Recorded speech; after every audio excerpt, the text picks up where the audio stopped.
Yeah, go ahead. Okay. So what made you apply to a Christian university? I'm Christian, and I heard about it through the Rock and Worship Roadshow, and decided to check it out. And parents and I visited, and just felt right. Okay. Yes. Yeah, just ask that one and then don't ask this one. Okay. So have you taken Christian Worldview? Yes, took it spring last year. So what were your thoughts on it?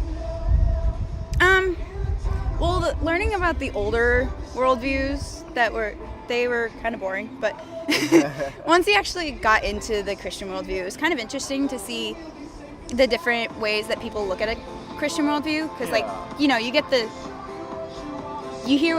you know what you hear at church, or the different denominations you go to, and so it was interesting to see several in one place. Did you have any friends or classmates that were in that class that weren't Christian? A few.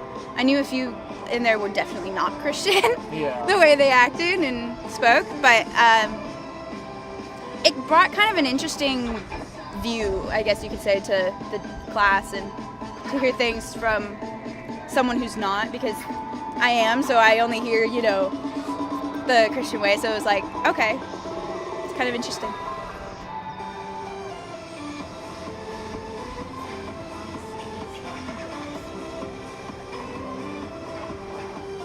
I mean, one of Oh.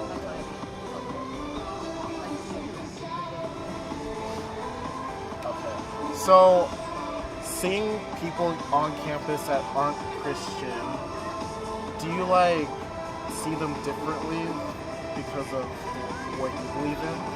I mean, I don't know if I interact with them differently. I mean, they're just people. I mean, I may think that they should be Christian, but that's just because that's what I grew up with. I grew up, learning about God and believing in Him, and so I see people that aren't Christian. I'm like, well, they should be, but that's just.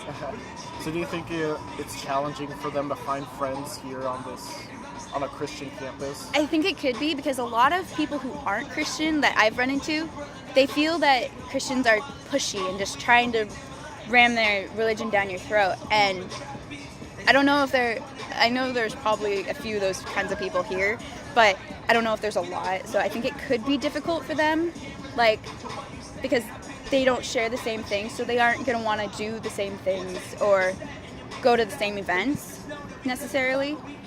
But I think no matter where you are, you can find some kind of friend.